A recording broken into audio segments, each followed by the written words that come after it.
Vous êtes, mesdames et messieurs, sur NCA, la nouvelle chaîne africaine, et bienvenue à vous dans Frontal, votre rendez-vous qui vous plonge au cœur de l'actualité politique sur le continent. Ils étaient 680 délégués gabonais à s'être réunis à Libreville dans le cadre d'un dialogue national inclusif. 680 participants représentant toutes les catégories sociales, professionnelles et confessionnelles du Gabon, pour penser l'avenir du Gabon et pour jeter les bases de construction d'un Gabon nouveau. Pas moins de 1000 résolutions ont été adoptées après 4 semaines de débat. C'était du 2 au 30 avril dernier. Analyse et décryptage dans cette émission consacrée au Gabon de quelques-unes de ces résolutions. Et pour cet exercice, j'ai avec moi 3 Gabonais.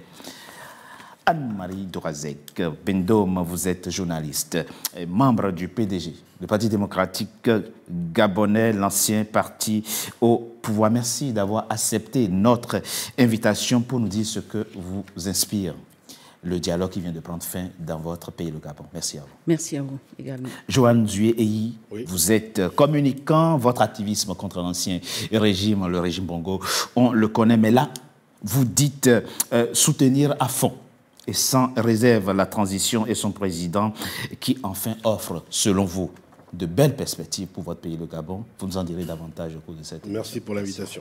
Merci d'avoir accepté notre invitation. Armand Mouyedi, vous êtes ingénieur, généraliste en entrepreneuriat. Vous avez plutôt un œil un peu critique sur la transition au Gabon avec d'autres Gabonais. Vous avez créé, ou du moins vous venez de créer un parti, le PUR, le Parti de l'unité et de la régénérescence. Le mot, non, de la régénération. Le mot est fort. Régénération, le mot est fort. Mais que critiquez-vous concrètement sur une transition commencée le 23 juillet dernier? Vous nous en direz davantage au cours de cette émission. Merci à vous. Je vous remercie. Merci d'avoir accepté notre invitation. Nous l'avons dit, le dialogue gabonais a accouché de 1000 résolutions dont le président Guy Clotaire Oligui Nguema s'engage à concrétiser l'essentiel. Mais quel était, au sortir de ce dialogue, le sentiment général des participants? Nous avons posé la question aux religieux. Prophète Béni Nguabina, l'homme, vient d'ailleurs d'être nommé membre du Comité national constitutionnel dont il est par ailleurs le vice-coordinateur. On l'écoute très rapidement. On en parle après. À titre principal, je dirais que on a retenu le sentiment, l'expression du peuple gabonais à travers ce dialogue-là, ce que le peuple gabonais veut que le Gabon soit. Et ce que j'ai retenu, c'est cette unité de se retrouver, n'est-ce pas, ensemble pour penser Gabon, sans heurts. Et ça, c'est ce que je peux retenir encore de ce dialogue national. Bon, je pense que tous les points ont été pris en compte. Hein. Maintenant, ce qui va falloir faire, c'est la mise en œuvre de cela, parce que les Gabonais ont émis, n'est-ce pas, un certain nombre de propositions, et je pense qu'ils n'ont rien oublié. Hein. Tous les volets ont été évoqués, soit en politique, économie, sur le plan social. Tous les points ont été évoqués. C'est maintenant la mise en œuvre de ces points-là qu'il va falloir regarder. Mais sinon, il n'y a pas, à mon avis, à mon humble avis, il n'y a pas eu d'omission vraiment à titre majeur, titre principal. Tous les sujets ont été traités.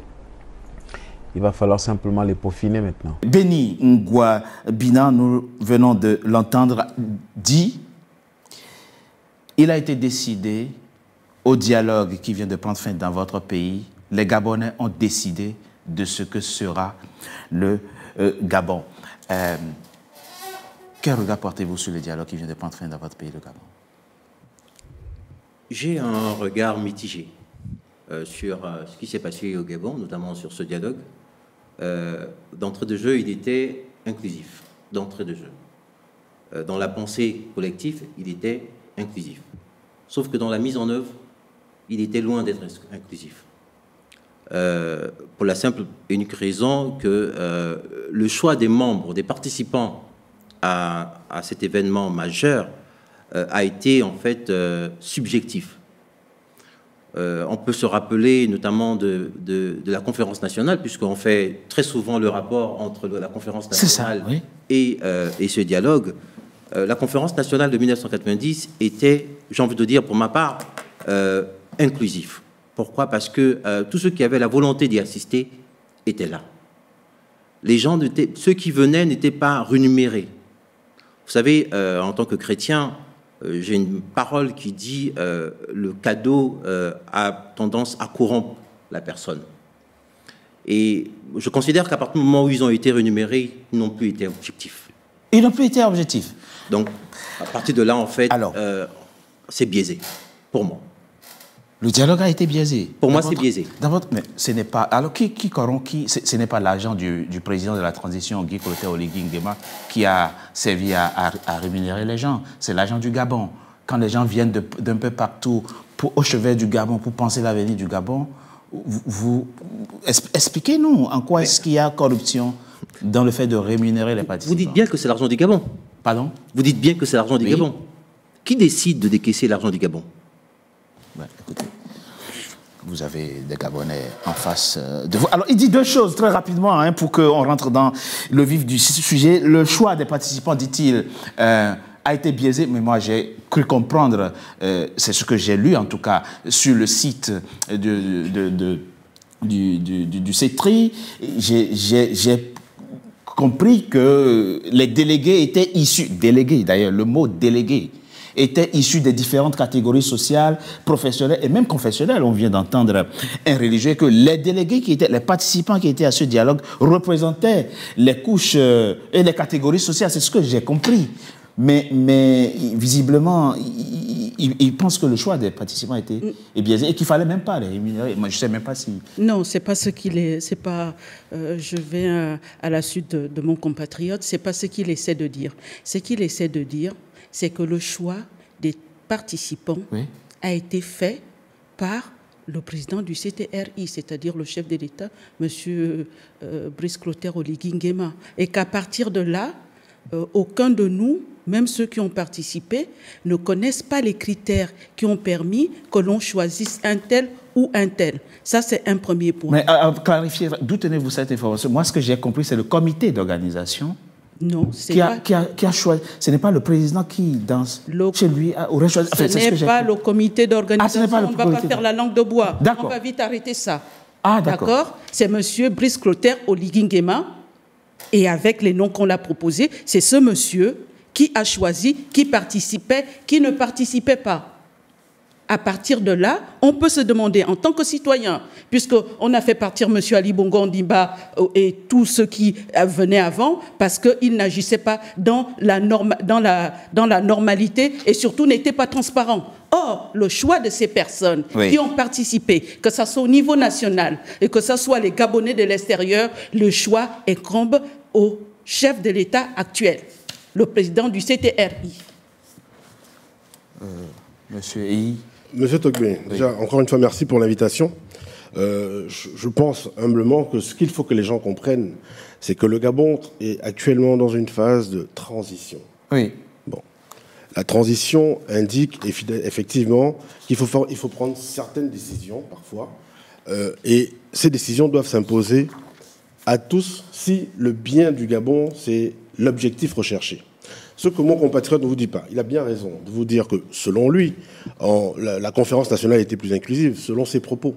Mais ce qu'il n'a pas fait, c'est de vérifier avant et déjà constater que si à cette conférence, il n'y avait que 250 délégués, là, cette fois-ci, on en a eu 680. C'est ça. Vous l'avez dit, et vous avez bien fait d'insister là-dessus, qui représentaient toutes les couches sociales de la population. C'est-à-dire que nous avons eu plusieurs dialogues. We are used to, comme disent les anglophones, à des dialogues politiques, d'abord, qui sont purement politiciens, pour ne pas dire politicards. Là, c'est la première fois qu'on a un dialogue national qui associe des personnes de la société civile, des politiciens, des religieux, des chrétiens, des musulmans, et même, c'est inédit, des traditionnels, des traditionalistes. Donc, on a voulu faire asseoir un panel large de profils pour parler du Gabon. pas pour parler du président Oligui, mais pour parler du Gabon. Et je pense que, vous l'avez dit à juste titre, c'est bien un choix qui est l'émanation du comité. Parce que si on laissait les Gabonais décider entre eux, on sait comment ça se serait passé. Les politiciens auraient pris la part belle. Et effectivement, nous n'aurons pas vu tous les nouveaux visages que nous avons vus parler du Gabon. Avançons. On va considérer que ceux qui ont participé à ce dialogue sont des Gabonais et que finalement, ce qui compte, c'est ce qu'on fera de ces résolutions. À propos résolutions, l'une des résolutions à caractère politique, c'est l'adoption d'un régime présidentiel avec un septennat, un mandat de 7 ans renouvelable une fois. Qu'est-ce que ça vous inspire, cette résolution qui, désormais, encadre l'homme qui dirigera votre pays, le Gabon, une fois que la transition sera terminée? J'ai envie de dire, et je vous remercie pour la question, j'ai envie de dire que si on doit simplement rester sur le cadre de ces 7 ans, ou sinon de la proposition faite par nos compatriotes commissaires, j'ai envie de dire, il fallait qu'ils restent chez eux. Pardon? Il fallait qu'ils restent chez eux. Les délégués? Les fameux commissaires. Parce que pour ceux d'entre nous qui avons été au Gabon et qui sommes du Gabon, qui avons vécu la situation et Dieu ait son âme, d'Omar, que j'admirais, il avait des qualités extraordinaires. Mais le problème, c'est qu'on était dans un système où le président décidait avec une partie d'individus, décidait de la direction du pays, quand bien même cette direction allait à l'encontre de la croissance, à l'encontre du bien-être des Gabonais, le président avait décidé, sinon, allez, ces rois-là avaient décidé, et on faisait ce qu'il y avait à faire.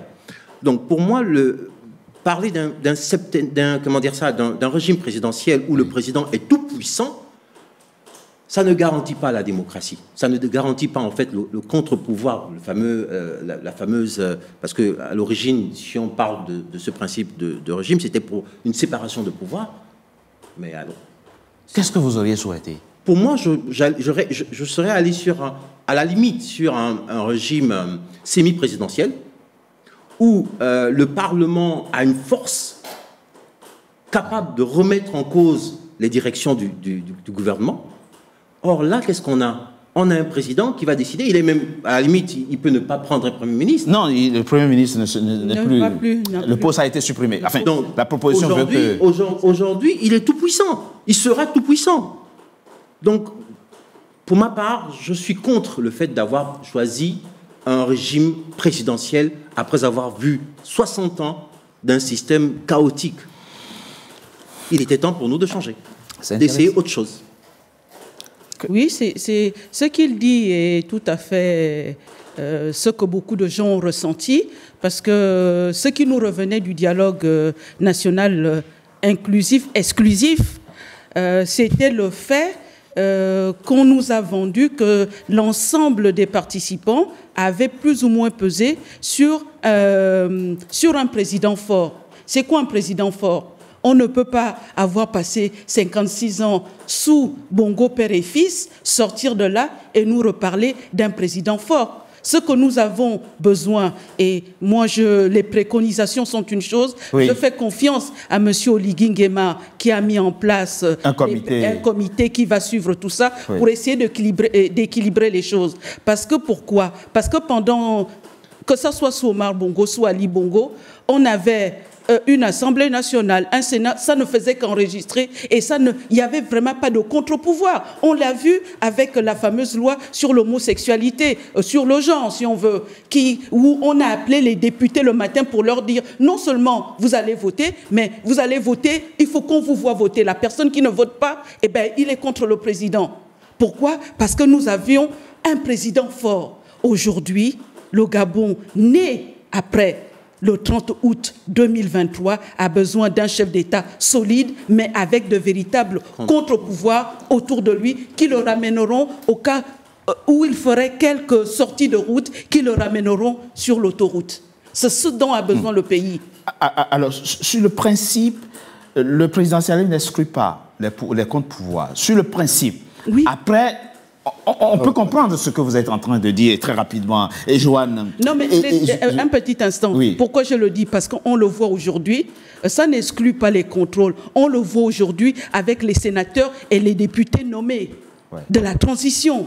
On ne voit pas vraiment des députés ou les sénateurs de la transition jouer pleinement leur rôle de contre-pouvoir par rapport à ce que viennent dire, que ce soit les ministres, que ce soit même ce que préconise le chef de l'État. Ils ne réagissent pas dans ce qu'on attend d'eux. Donc, c'est pour ça que les contre-pouvoirs sont indispensables si on veut repartir sur les deux pieds. Alors, je voudrais, si vous me permettez, parce que allez-y, c'est ça aussi la démocratie. Allez-y. Je voudrais rappeler que ce sont ces recommandations l'émanation de Gabonaises et de Gabonais. Monsieur Togbe, c'est important de dire que quand le CTRI met en place ce dialogue, quand il propose ce dialogue à travers le comité qu'il a organisé, ce n'étaient pas essentiellement des membres du CTRI qui étaient présents. Je me répète, parce que la pédagogie, c'est aussi la répétition.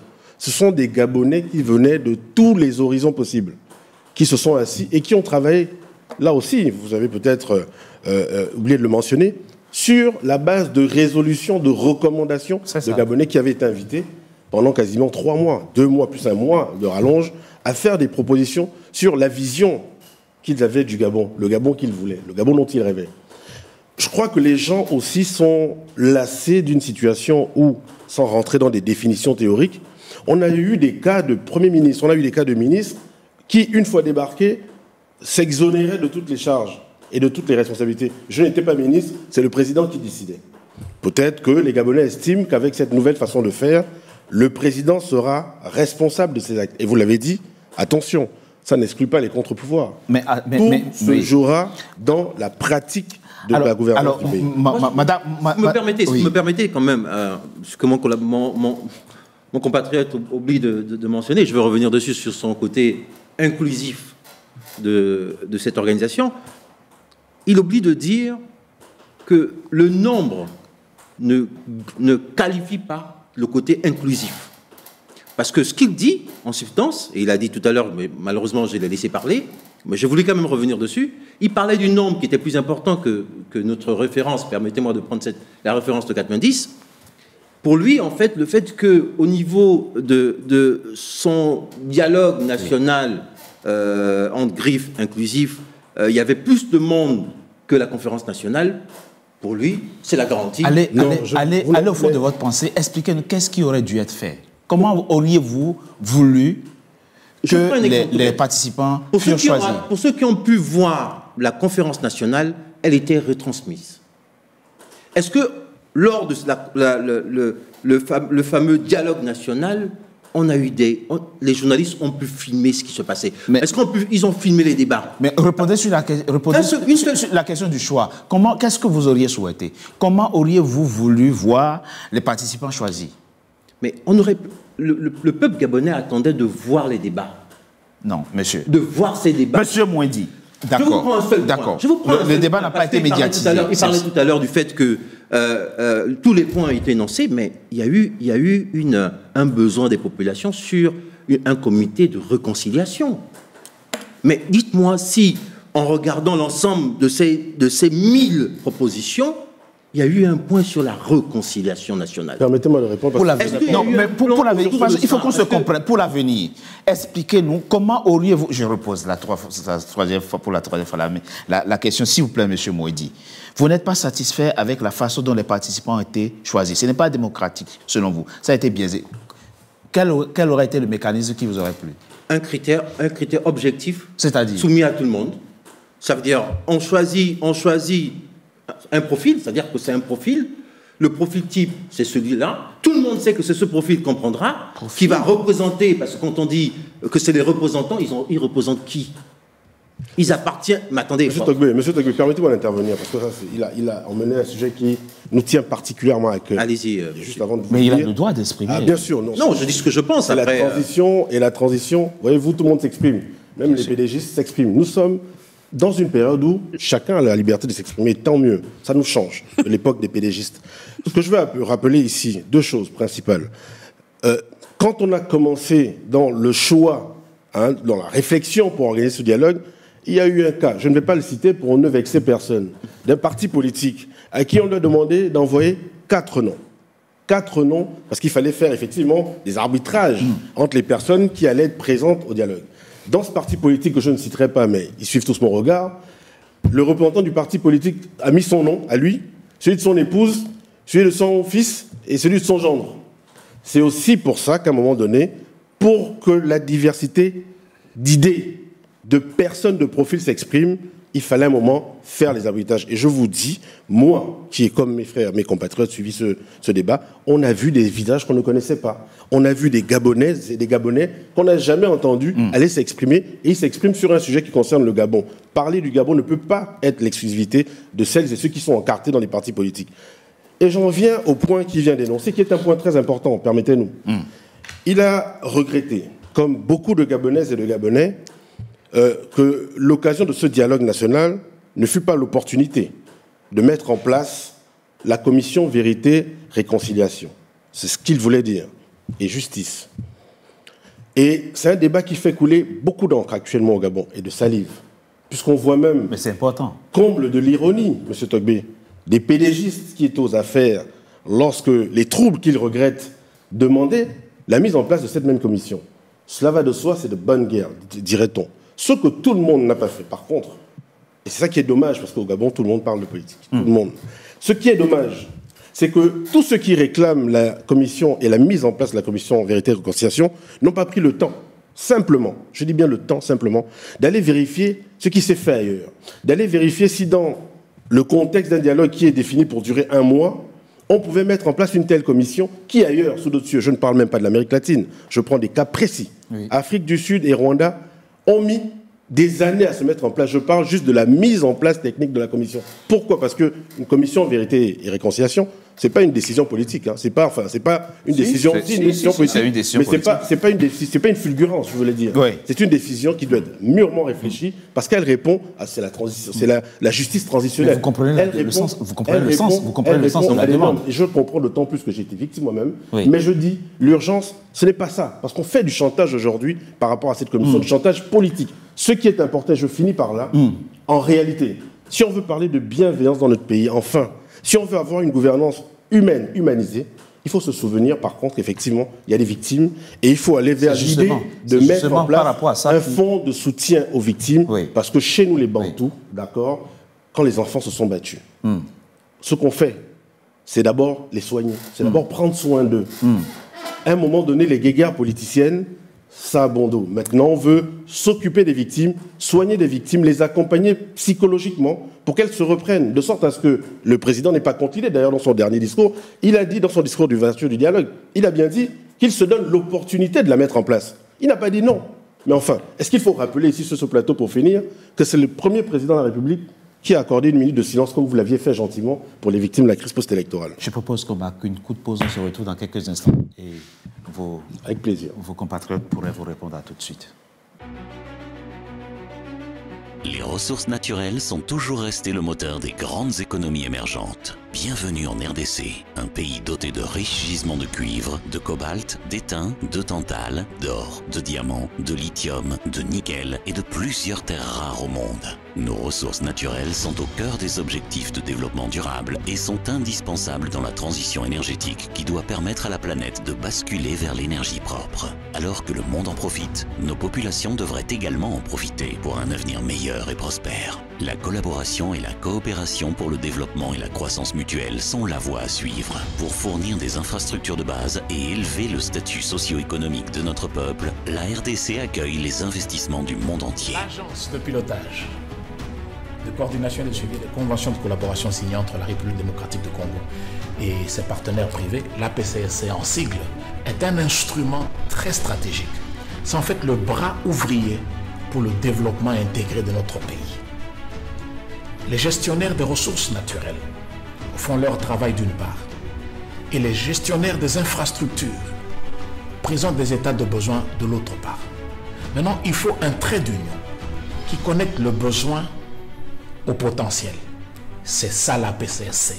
Fidèle à la vision chère au chef de l'État, celle de développer la RDC en lui dotant des infrastructures de base grâce à ses ressources naturelles, notre détermination, c'est de voir un Congo industrialisé, un Congo développé, un Congo où on peut se déplacer, un Congo où on peut imaginer l'inimaginable. Donc, si vous envisagez un investissement important pour des perspectives mutuellement bénéfiques, contactez-nous. APCSC souhaite la bienvenue au monde en RDC et à son tour fait du monde de la RDC une économie florissante, prospère et inclusive. Deuxième partie de Frontal, votre rendez-vous politique dont le numéro de ce jour est consacré au Gabon. Alors, très rapidement, Madame Droizek, vous vouliez répondre par rapport à ce que disait votre compatriote Joanne Eyi. Oui, merci de m'avoir passé la parole. Je voulais revenir sur 3 points assez rapidement pour dire à mon cher compatriote gabonais la disqualification qui voudrait que vous me rappeliez sans cesse que je suis du Parti démocratique gabonais est une imbécilité, laissez-moi le dire. Parce qu'à l'Assemblée nationale, vous avez un pédégiste. Monsieur Brice Clotaire Oligui Nguema a été pédégiste. Au Sénat, vous avez une pédégiste. Au Conseil économique et social, vous avez une pédégiste. Et je vous rappelle, jusqu'à phase du contraire, que les partis politiques sont suspendus. Donc vous référez à moi en disant pédégiste. Je trouve que c'est une imbécilité. Pourquoi? Deuxième chose que je voudrais on va pas s'énerver dans l'émission. Non, je ne m'énerve pas. J'aime bien dire les choses. J'aime pas qu'on joue les viergettes où il n'y a pas lieu. Tout Gabonais est comptable de ce qui s'est passé dans notre pays. Il ne s'agit pas de fustiger un tel ou un tel en voulant faire de tel un pédégiste. Moi, je ne me renie pas. Je ne renie pas les miens. Et je reste tel que je suis. Je dis toujours ce que je pense. Mais vous assumez avoir été. Vous assumez je ne suis pas avoir été. Je suis né dans le parti. Je suis né dans le bloc démocratique gabonais, qui est devenu Parti démocratique gabonais. Je suis toujours membre du Parti démocratique gabonais, même si les partis sont suspendus. Alors, et pour finir, parce que mon frère a voulu jouer, il connaît mieux. Sur 38 000 contributions dites des Gabonais, je vous rappelle que tous ceux qui sont allés au dialogue politique, ils n'ont pas eu en face d'eux les 38 000 contributions. Ils recevaient des synthèses. Et c'est sur ces synthèses-là qu'ils ont travaillé. Soyons honnêtes. Vous étiez... S'il vous plaît, je suis ces débats. Oui. Je suis ces débats. Ce sont des synthèses sur lesquelles les panélistes ont fait leur travail. Je ne dis pas qu'ils n'ont pas fait leur travail. Je dis, soyons honnêtes et rétablissons qu'on a fait en amont des synthèses des 38 000 contributions à partir de là. Mais c'est normal en même temps. Voilà. On peut pas faire autrement. Je ne dis pas le contraire. C'est très important que je puisse apporter une réponse qui sera elle plus courtoise, évidemment, vous le noterez. Ce que je dis ici, d'abord, je ne disqualifie personne, je n'en ai ni le pouvoir ni la qualité. Ce que je dis quand même, que par pure convenance, par courtoisie, certains devraient faire pour FIBA, parce qu'aujourd'hui, le CTRI doit ramasser les pots cassés de quelques-uns. Donc c'est bien qu'il continue parce qu'il y a des changements non conventionnels. Fait profit bas par rapport à quoi? Il y a des changements non conventionnels. Fait profit bas par rapport à quoi? À la tête de l'État qui se sont passés sous nos cieux de manière un peu moins joyeuse. Ils ont encore la possibilité de s'exprimer. Personne ne les a exclus. Elle l'a dit. Ils occupent les fonctions dans les sphères de l'État. Ce qu'on dit, c'est qu'on n'écrit pas l'histoire avec une gomme. Aujourd'hui, certains doivent penser les plaies de leurs actes. Et en responsabilité, c'est bien qu'ils assument qu'ils ont blessé les Gabonais et que d'autres doivent les guérir. Nous, ce qu'on dit, c'est que la vraie imbécilité, du coup, c'est de déconsidérer que d'autres Gabonais, en dehors d'eux et en dehors des gens encartés, sont allés parler du Gabon. Ça, ce n'est pas très juste. Le Gabon se construit de toutes ses couches, tous ses enfants, toutes ses filles et ses fils. On le même. Avançons. Ça propose la question justement de la commission Justice, Vérité, Réconciliation, parce que ces tensions et ces stigmatisations auraient pu être jugulées si effectivement il y avait eu un creuset où on se parle, on se dit les choses, on se pardonne et on avance. Mais ce n'est pas grave, ce n'est pas ça qui va vous empêcher de construire le Gabon que vous voulez. Je rappelle encore une fois ici que dans son discours d'ouverture du dialogue national, c'est vrai, le président de la République n'a jamais exclu l'idée. Absolument. Il a démontré en le disant dans son propos, attention quand même, il faut qu'on soit objectif. Absolument, vous faites bien de le rappeler. Il se donnait l'opportunité de mettre en place cette commission. Absolument. Cependant, techniquement, le dialogue était prévu pour un mois. Absolument. On n'est pas sûr, parce que tous les trois, on n'a jamais organisé de commission, que trop un mois, c'est suffisant pour mettre en place une telle commission de telle ampleur. Un des points à caractère politique, une des résolutions à caractère politique, c'est qui sera désormais le président de la République. Quand je dis qui, je ne parle pas de la personne, mais quels sont les critères qu'il devra réunir. Et là, on sent effectivement un durcissement des critères d'éligibilité du président de la République. Il faut être de mère et de père gabonais d'origine. Et il faut avoir comme époux ou épouse un Gabonais qui lui-même doit être Gabonais d'origine.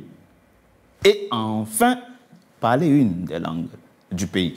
Pas débarquer du Canada ou de la France et venir parler en français aux gens. Il faut parler une langue locale. À quel besoin répond je vais dire ça, je vais commencer par vous, puisque vous avez certains de vos compatriotes qui disent « Oh là là, nous sommes exclus. » Désormais, le message est clair et c'est le message qui est lancé aux Gabonais. Si vous voulez un jour qu'un de vos enfants dirige le Gabon, en tout cas, épousez une Gabonaise. C'est un peu ça. Le message, mais ça répond forcément à un besoin, à une demande et à une expérience politique passée. Je pense que, déjà merci, l'expérience politique qui sous-entend passez-moi l'expression, ce projet diabolique. Pardon? Ce projet diabolique pour moi. Non, c'est certainement. Monsieur Mouedi. Non, monsieur Mouedi. Laissez-moi dire ce que j'ai. Non, monsieur Mouedi, excusez-moi. Je trouve ignoble. Dans cette émission, quand vous avez 680 Gabonais qui se réunissent, est-ce que vous imaginez, et décident de quelque chose, vous pouvez critiquer, mais on va savoir choisir les mots, s'il vous plaît. Excusez-moi. Moi, je vais du principe que tout système qui tend à séparer, à désunir, n'est autre que diabolique.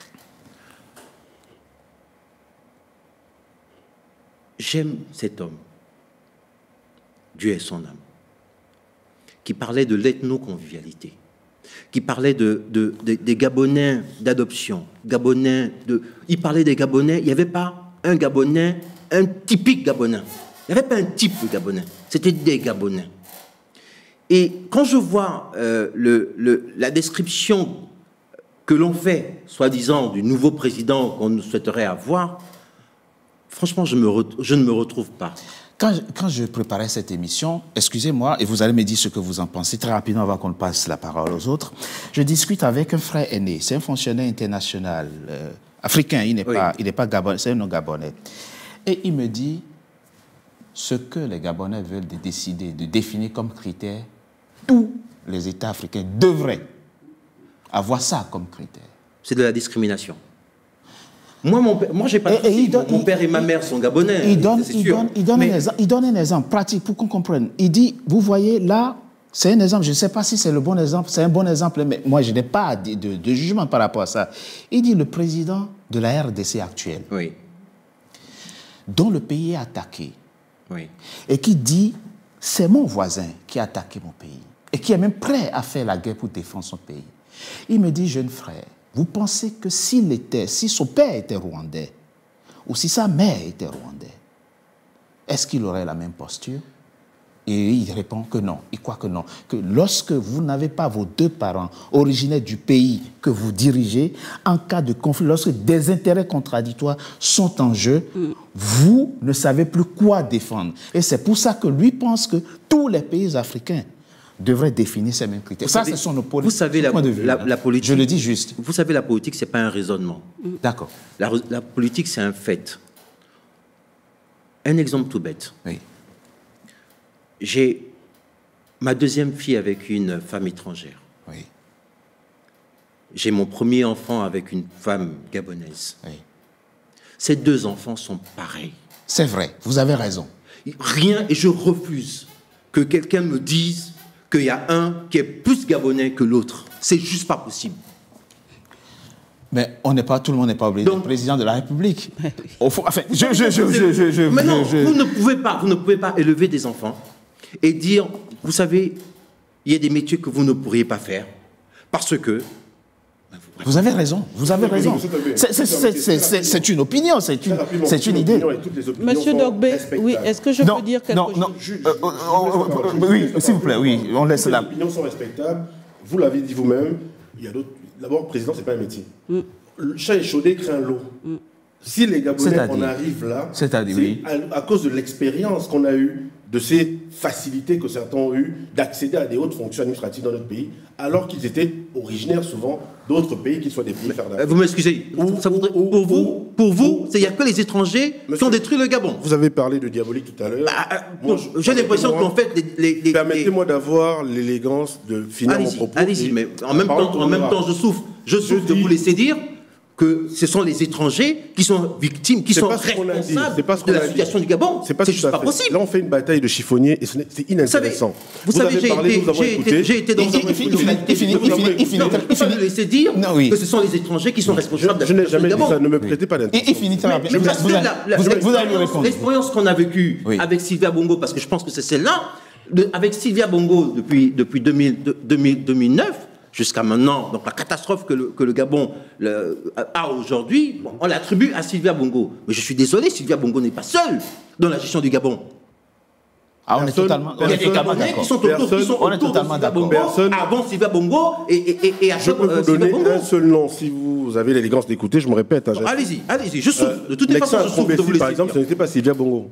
Mais il n'a pas été l'époux d'un président. Non, ce qu'on dit dans cette volonté de sécuriser, ce sont les Gabonais. N'oubliez pas, M. Togbe, que ça part de l'émanation. Moi, j'ai suivi, contrairement à ceux qui n'ont pas voulu suivre, chaque jour après le dialogue, il y avait un débriefing des membres des commissions. J'ai suivi une jeune dame qui s'appelle Mme Kandou et M. Jean-Gaspard Toutouma sur ces questions avec d'autres panélistes. Ils ont dit que ça a été peut-être l'un des débats les plus houleux, ce sujet. La question de la nationalité. Ces questions sur la nationalité. Donc, c'est des questions sérieuses. Il ne faut pas venir parler de diabolisme. Non. Il faut être sérieux dessus. Non. Moi, j'ai un problème dans le fait que vous êtes en train d'envoyer un esprit de division dans le Gabon en faisant des étrangers des ennemis du Gabon. C'est pas possible. Quelques fonctions hautes dans l'administration publique pour les réserver effectivement à des Gabonais. La mesure n'est pas parfaite. Quelle mesure est parfaite dans quel pays? Il y a des mesures qui ne sont pas parfaites. Votre point, on l'a bien compris. Là, je suis d'accord avec vous. On l'a bien compris. Chat échaudé. Je suppose que vous partagez le même point de vue que... Non seulement je partage ce qui a été décidé, ce qui a été comme recommandation au dialogue national inclusif-exclusif, c'est tout simplement parce que je suis venue sur votre plateau, vous avez vu dans quel état je vous avais crié, nous sommes chez nous. Le 14 mai 2024, il y a quelques jours, j'ai crié la même chose dans notre ambassade du Gabon à Paris. Je suis chez moi parce que j'avais été exclue. Est-ce que d'où? De mettre les pieds dans mon ambassade. Ah. Cela pour vous dire que les années Sylvia Bongo Ondimba, même avant les années Sylvia Bongo Ondimba, au sommet de l'État, il y a eu comme si le Gabonais était devenu un sous-Gabonais sur sa terre. Et ce sentiment-là s'est tellement développé jusqu'à ce qu'on est arrivé à l'extrême. Les 3 dernières années d'Ali Bongo, où c'était complètement, où le peuple a été traumatisé. Et comme l'a dit mon compatriote en face, comme il n'y a pas eu quelque chose avant qui exorcise un peu tout ça, et qu'on va directement au dialogue, ça s'est ressorti. Nous sommes face à un peuple... Mais je suis tout à fait... Mon compatriote me dit, moi, Anne-Marie Dvorazek, j'ai été mariée à un Polonais. Mes 2 enfants sont métis. Mes petits-fils qui viennent de naître, l'un a 3 ans, l'autre a 2 ans, à 1 an, ils sont des carterons. Aucun d'eux ne parle le dialecte gabonais. Aucun d'eux ne connaît le Gabon.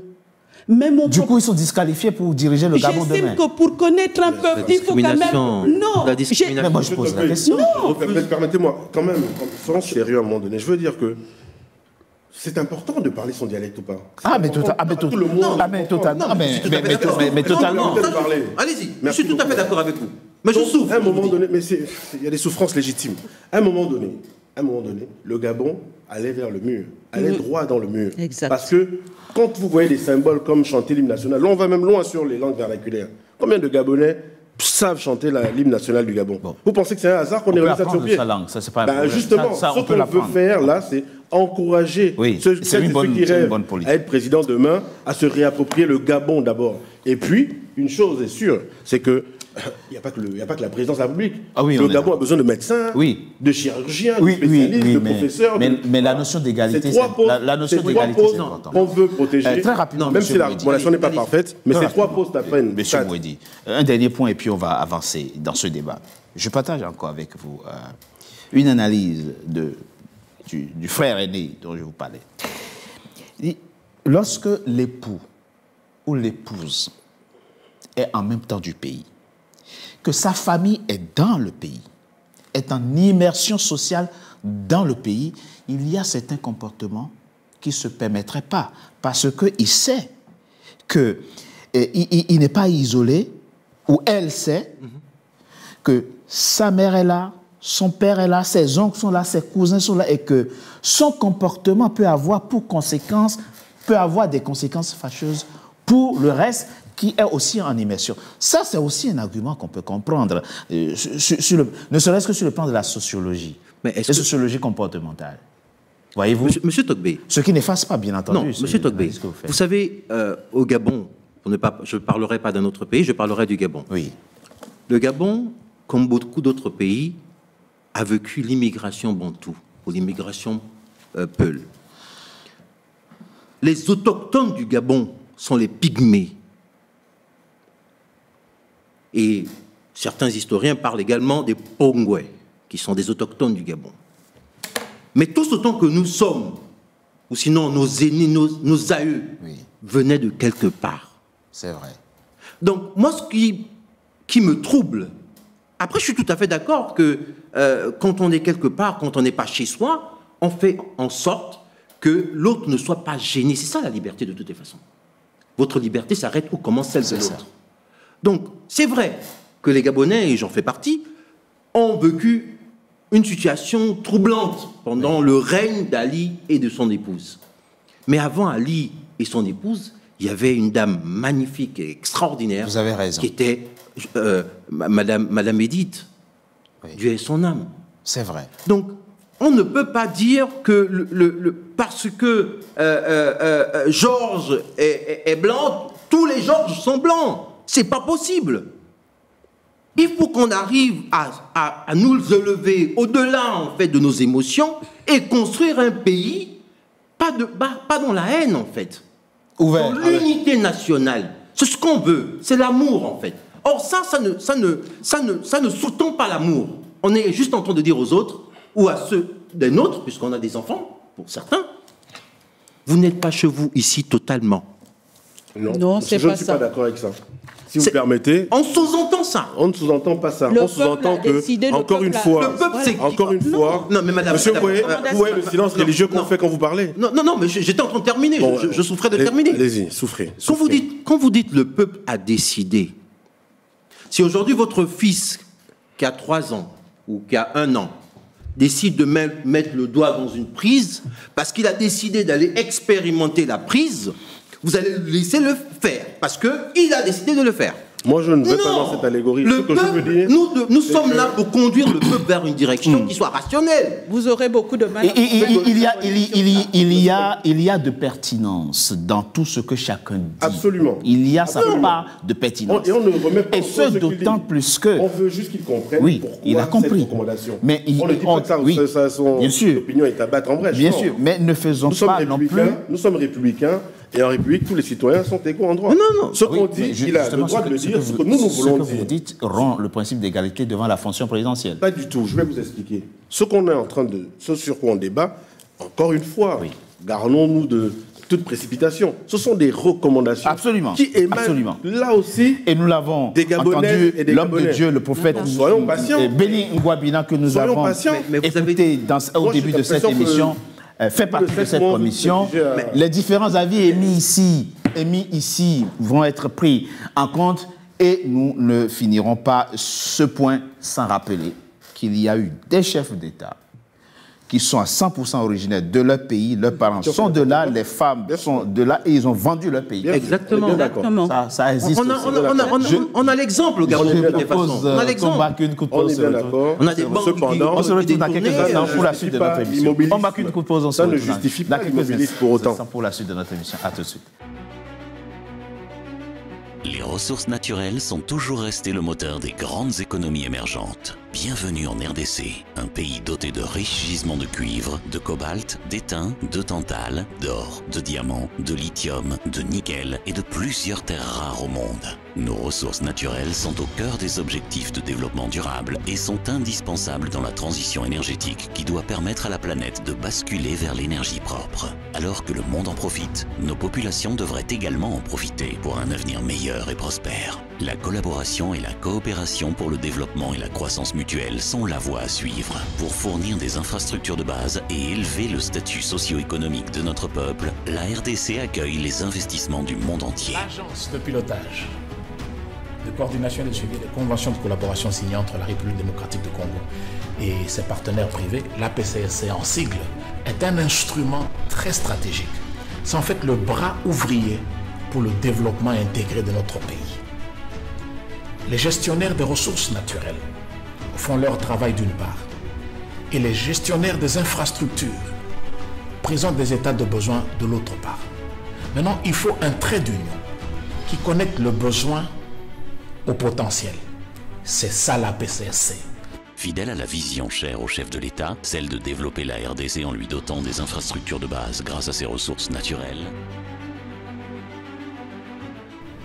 notre détermination, c'est de voir un Congo industrialisé, un Congo développé, un Congo où on peut se déplacer, un Congo où on peut imaginer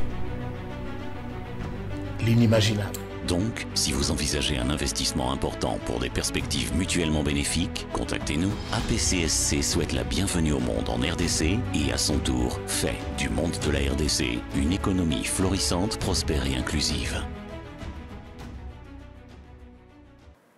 Troisième et dernière partie de notre émission consacrée au Gabon. 2 chiffres étaient essentiels dans les 2 premières parties de notre émission. 680 participants s'étaient réunis à Libreville pour parler de l'avenir du Gabon. 1000 résolutions en sont issues et le président Brice Clotaire Oligui Nguema s'engage à en concrétiser l'essentiel. En tout cas, un comité constitutionnel, un comité national constitutionnel est déjà installé qui va rédiger la nouvelle constitution, celle qui définira et qui va fixer dans le marbre ce que vous voulez faire de votre pays, le Gabon. Vous vouliez, Johan. Il y aura un référendum. Ah, bien sûr.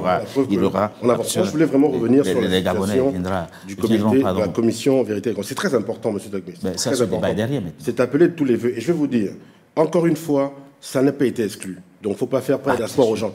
Le président Brice Clotaire Oligui Nguema a dit, il se donne l'opportunité de la mettre en place. C'est une avancée dans notre pays. On n'a jamais entendu un président accorder 1 minute de silence aux victimes, et il a précisé de 2016. Donc on avance par petits bouts, certes, mais nous avançons quand même. Les plaies sont encore trop béantes aujourd'hui pour utiliser le dialogue qui durait 1 mois à peine pour aller transformer ce monde de rencontre en une fois. Vous l'avez dit, une bataille de chiffonniers.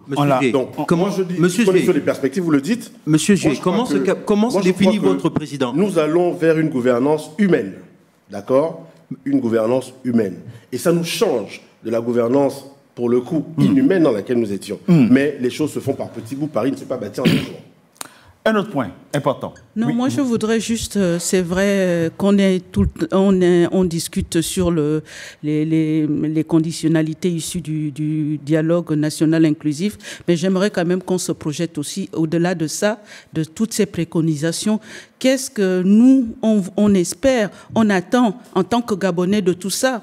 Je voudrais tout simplement dire que les Gabonais se sont levés aux lueurs du 30 août 2023 avec un espoir formidable, avec l'idée de se dire on peut se remettre debout.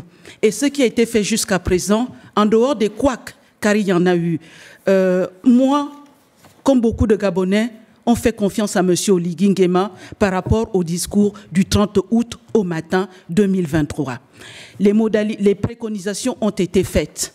Je crois que le comité de 21 membres qui a été mis en place va piocher avec des spécialistes parce qu'il y a eux qui représentent, mais derrière eux, il y a aussi d'autres experts qui vont voir la faisabilité, l'adaptabilité, la possibilité de mettre tout ça en musique. Nous avons un peuple qui a le droit de choisir la route qu'elle veut ou la route qu'elle ne veut pas. Elle est libre. Ce peuple est libre de choisir. Ce peuple est libre. Maintenant, c'est totalement vrai. Maintenant, il revient aujourd'hui à M. Oligui Nguema de tenir parole envers ce peuple-là, qui, lui fait confiance jusqu'à ce jour. C'est ça. Et c'est ce Gabon-là que nous attendons, ce Gabon qui va nous amener, qui va d'abord nous amener au référendum, qui nous amènera aux élections pour que nous retournons dans l'ordre constitutionnel. Et on ne peut pas le faire si on commence à pipoter sur tout et sur... On a des gens qui sont là, qui sont des experts, ils vont travailler, on va soumettre ça au peuple gabonais, il reviendra au peuple gabonais. Mais je rappelle encore une chose, M. Oligui Nguema ne fera pas le Gabon tout seul. M. Oligui Nguema ne fera pas le Gabon avec les laudateurs. Le M. Oligui Nguema fera le Gabon s'il tient compte de tous les Gabonais. Et ce Gabon, les Gabonais auxquels il doit tenir compte, il ne peut pas parler à chacun de nous.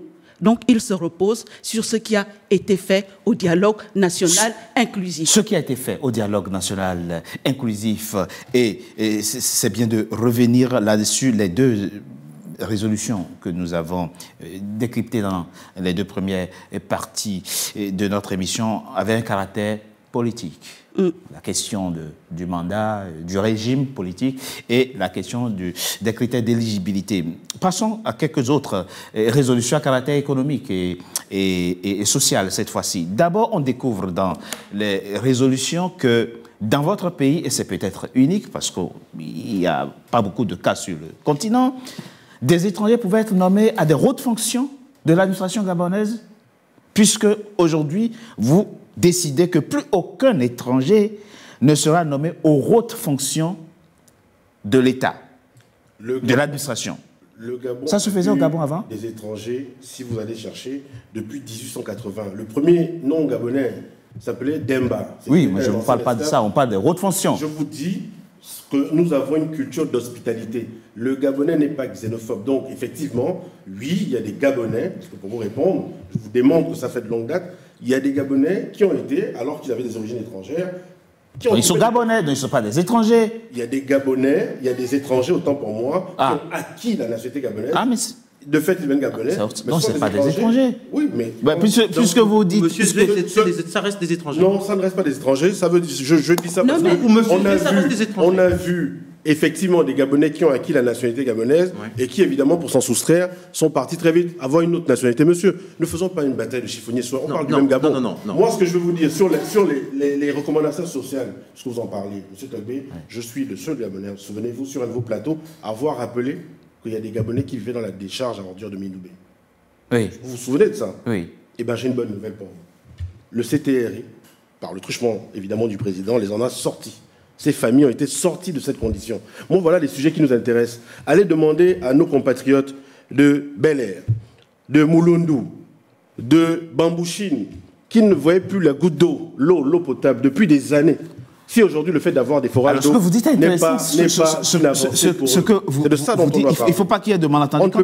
Quand on dit plus aucun étranger ne sera nommé aux hautes fonctions, on ne parle pas d'étrangers devenus gabonais, on parle d'étrangers restés étrangers. On est bien d'accord. Parce que quand on est gabonais, hein, on n'a plus à interroger. On est d'accord. Mais ça se faisait avant? Mais ça se faisait si c'est... Des gens qui ne sont pas gabonais sont nommés aux hautes fonctions. Ce sont les Gabonais qui ont proposé ces recommandations. Je pense qu'on peut leur faire confiance. À moi, à titre personnel, je ne m'en souviens pas parce que, ayant été quand même travaillé avec le président Omar Bongo, je sais qu'on avait des gens autour de nous, mais ils n'avaient pas des fonctions de premier ordre. Ils n'avaient pas des fonctions comme c'est décrit dans les dispositions issues du dialogue national inclusif. Mais on avait des gens qui n'avaient pas adopté la nationalité gabonaise, mais qui néanmoins travaillaient, j'en connais quand même certains, que ce soit dans le bureau, que ce soit dans le cabinet officiel ou dans le cabinet privé du chef de l'État Omar Bongo Ondimba. Un élément, très rapidement, M. Mouendi, et ça, on peut... je vous en parle de par mon expérience professionnelle. Je reçois un jour, dans une de mes émissions, un ressortissant d'un pays qui n'est pas très très loin de chez vous, et qui dit, dans mon pays, l'essentiel des leviers économiques, l'essentiel des leviers économiques, il dit la quasi-totalité, il dit, je ne dis pas une bonne partie, la quasi-totalité des leviers de l'économie de mon pays est dans les mains des étrangers. Et la conséquence que ça a pour moi, et je l'observe avec angoisse, c'est qu'on se sert de ces leviers-là pour faire du chantage à l'exercice de la souveraineté dans mon pays. Et là, je découvre que les délégués aux participants, les délégués au dialogue de votre pays décident que toute entreprise étrangère qui opère au Gabon devra céder une minorité de blocage de 33% aux Gabonais, de façon justement à empêcher ce que décrit le frère aîné africain dont je viens de vous passer. C'est quelque chose qui vous satisfait? Monsieur Togbe, je vais vous raconter une anecdote. Allez-y. Il y a quelques années, j'avais une exploitation avec Nestlé. Et cette exploitation m'emmenait à Moabi. Alors que j'étais à Moabi, je prenais un petit déjeuner à la terrasse du motel où j'étais. J'ai vu un camion passer. C'était un camion rempli de bananes. J'étais avec un collaborateur du village et j'ai posé la question, mais c'est le deuxième camion, parce qu'en fait c'était le deuxième camion que je voyais passer. Je me dis, mais il y a autant de bananes ici? Il me dit, oui, il y a autant de bananes. Je dis, mais depuis une semaine que je suis ici, on danse plus qu'on ne travaille. Il me dit, non, parce que bon, les conditions pour aller chercher la banane, c'est compliqué. Je lui dis, comment ça, les conditions pour aller chercher la banane, c'est compliqué? Il me dit, bon, attendez, je vais vous emmener. Donc, du coup, je monte dans sa moto, là. On va à 500 mètres, pas à 2000 mètres, pas à 100 000 mètres. On va à 500 mètres. On voit des femmes qui ont dressé des bananes sur des espèces de présentoirs. Et donc, je pose la question, mais maman, ta banane coûte combien? Elle me dit, non, la banane coûte 1500. 1500 francs CFA. Je dis, ah bon? Mais moi, à Port-Gentil, ça coûte 16 000. 10 000, bon, entre 12 000 et 16 000. Et donc, je dis, mais Bello, mais pourquoi tu ne fais pas cette activité? C'est une activité, si tu prends la banane à 1500 et tu vas vendre même à Lambaréné à côté, tu vas la vendre même à 5 000. Il me dit, non, c'est trop compliqué. Donc, on parle de ça. Je retourne à Port-Gentil, je reviens à Moabi. Et cette fois-ci, pour montrer à Bello, parce que pour moi, c'était tellement fort, que j'ai voulu montrer à Bello cette expérience concrète.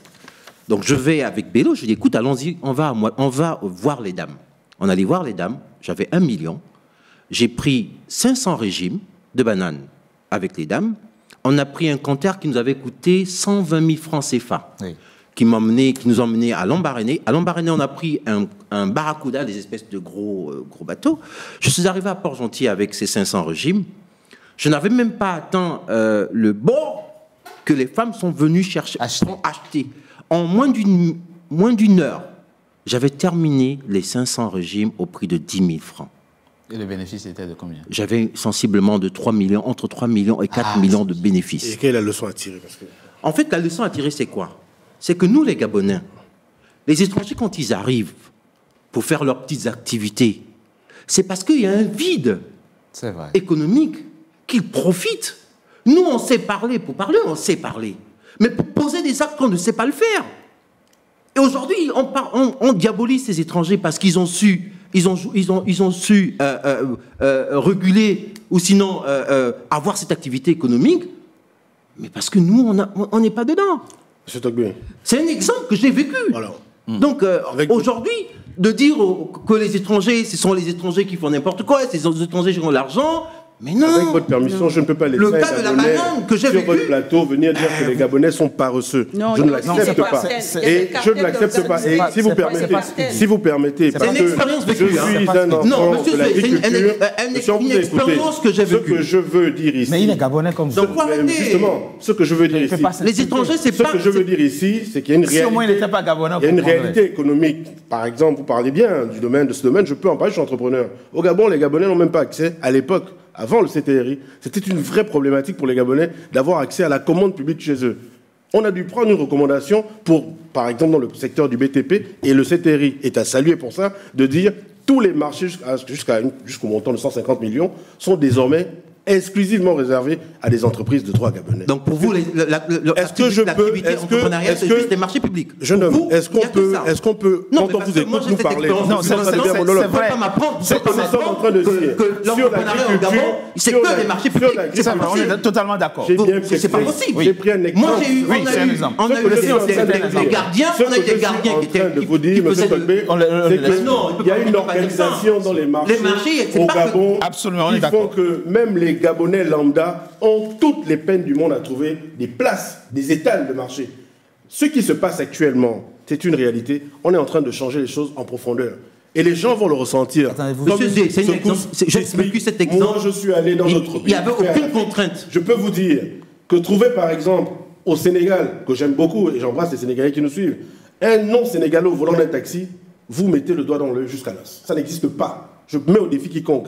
Pourquoi vous donnez cet exemple? Je donne cet exemple pour dire que dans tous les autres pays, il y a un minimum de postes et de commerces et d'activités qui sont exclusivement réservés à ces autochtones-là. Nous, ce n'était même pas le cas. On dit juste, permettez aussi, faites un peu de place aux Gabonais pour qu'ils se lancent dans cette brèche. Voilà ce que nous essayons de dire. Le Gabonais n'est pas xénophobe et encore moins paresseux. Ce que je voulais dire, parce que les deux se prennent un peu, ce que dit l'un et l'autre est vrai. Tout à fait. Il faut reconnaître que comme petit à petit, quand le pétrole est arrivé, que l'économie s'est développée au Gabon, que la population s'est développée, quand la population étrangère est arrivée avec le commerce, on les a presque laissés tranquilles. Faites ça, nous on reste dans les bureaux. Et petit à petit... Parce qu'il y avait un espace vacant à occuper. Voilà, c'était pas la même chose. Petit à petit, ils ont formé comme des espèces de cartels. Cartel, ça a une connotation comme une espèce de... Bon, je vais enlever... Non, comme des gens qui travaillent plus ou moins, ils font ça presque entre eux. Oui. Vous voyez, au marché de Montbouette, c'est pareil. C'est pas que les gens se sont installés petit à petit, mais comme on les a laissés faire, ils ont formé des groupes économiques ensemble dans certains trucs, à ce qu'aujourd'hui, quand on arrive vendredi, c'est difficile d'avoir le pain, c'est difficile d'avoir le taxi. C'est ce qui s'est passé. Nos grands-parents cultivaient le cacao et le café. Moi, je suis un descendant d'un grand-père comme ça. Il connaissait la terre. On connaissait le travail de la terre. Le PDG est arrivé. Laissez madame finir. Laissez madame finir. Le fait que monsieur... Madame finit d'abord. Le fait que monsieur Oligui...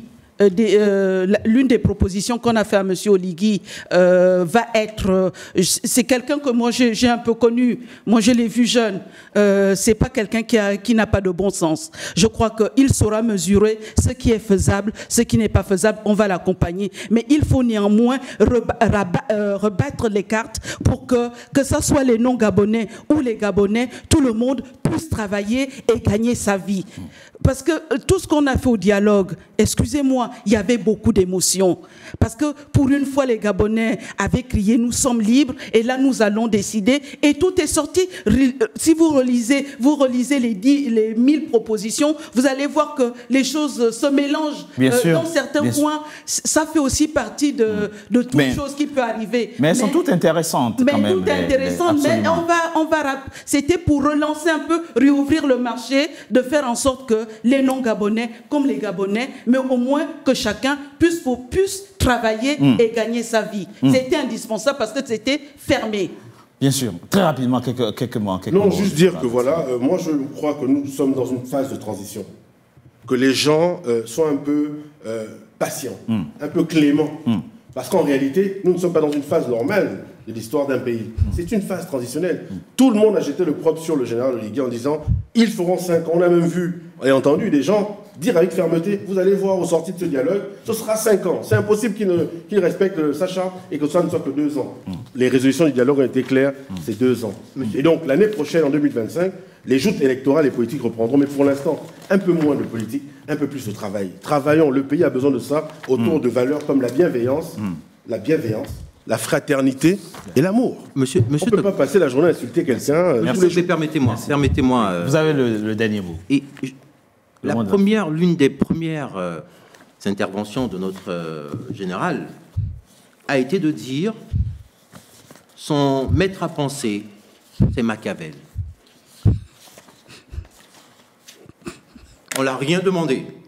Je ne pense pas que le Gabonais de Matanda a Port-Gentil, quand il s'est présenté officiellement avec à la présidence de la République, quand il a reçu, je pense, tout le monde. Sous forme de boutade, non? Il faisait... Non, il parlait clairement. Pardon? Il s'en réclame. Son maître à penser, c'est Machiavel. Il n'a pas dit son maître à penser, j'ai lu Machiavel. Pardon? J'ai lu Machiavel. Ça veut dire quoi? Mais non, je peux avoir lu En d'autres termes, ça veut dire quoi? Ça veut dire j'ai lu Mongo Betty également. Ça veut dire. Il peut aussi dire que j'ai lu la Bible. Par exemple. Sauf à ce moment, il a dit ça, il n'a pas dit c'est mon maître à penser. Il a dit j'ai lu Machiavel. Mon maître à penser. Il n'a pas dit mon maître à penser, il a dit j'ai lu Machiavel. C'est Machiavel. Bon, alors qu'est-ce que ça vous fait? Ça vous fait conclure quoi? C'est garder le pouvoir. Écoutez, les Gabonais ont arrêté un certain nombre de résolutions qui vont vous servir de boussole, en tout cas qui vont servir de boussole pour les précieux commissaires qui viennent d'être, les 21 commissaires qui viennent d'être nommés au sein du comité constitutionnel. Faisons-leur confiance. Ce sont des gens d'une grande qualité et d'horizons divers et qui savent ce que veulent les Gabonais. Véritablement. Alors faisons confiance en leur esprit de synthèse. Ils sauront prendre les résolutions les plus pertinentes et les plus avantageuses pour le Gabon que vous voulez construire demain. En tout cas, nous en sommes convaincus. Merci. Parce qu'il n'y aura pas de retour en arrière. Ah non, mais et nous avons tous intérêt, quelles que soient nos opinions, quels que soient nos états d'âme, d'accompagner le CTRI parce qu'on n'accompagne pas le CTRI, on accompagne notre Gabon. Merci. De toutes les façons, on a effectivement tout intérêt à accompagner la transition dans les limites de la transition et éventuellement de se projeter après la transition parce que ce pays est à construire. Totalement.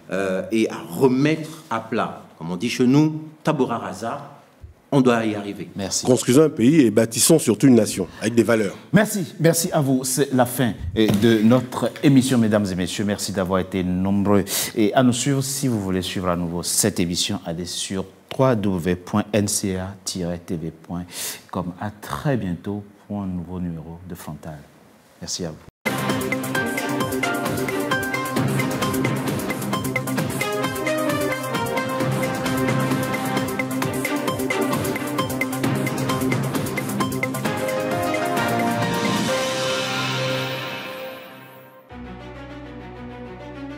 Les ressources naturelles sont toujours restées le moteur des grandes économies émergentes. Bienvenue en RDC, un pays doté de riches gisements de cuivre, de cobalt, d'étain, de tantale, d'or, de diamants, de lithium, de nickel et de plusieurs terres rares au monde. Nos ressources naturelles sont au cœur des objectifs de développement durable et sont indispensables dans la transition énergétique qui doit permettre à la planète de basculer vers l'énergie propre. Alors que le monde en profite, nos populations devraient également en profiter pour un avenir meilleur et prospère. La collaboration et la coopération pour le développement et la croissance mutuelle sont la voie à suivre. Pour fournir des infrastructures de base et élever le statut socio-économique de notre peuple, la RDC accueille les investissements du monde entier. L'agence de pilotage, de coordination et de suivi des conventions de collaboration signées entre la République démocratique du Congo et ses partenaires privés, l'APCSC en sigle, est un instrument très stratégique. C'est en fait le bras ouvrier pour le développement intégré de notre pays. Les gestionnaires des ressources naturelles font leur travail d'une part et les gestionnaires des infrastructures présentent des états de besoin de l'autre part. Maintenant, il faut un trait d'union qui connecte le besoin au potentiel. C'est ça la PCSC. Fidèle à la vision chère au chef de l'État, celle de développer la RDC en lui dotant des infrastructures de base grâce à ses ressources naturelles, notre détermination, c'est de voir un Congo industrialisé, un Congo développé, un Congo où on peut se déplacer, un Congo où on peut imaginer l'inimaginable. Donc, si vous envisagez un investissement important pour des perspectives mutuellement bénéfiques, contactez-nous. APCSC souhaite la bienvenue au monde en RDC et à son tour fait du monde de la RDC une économie florissante, prospère et inclusive.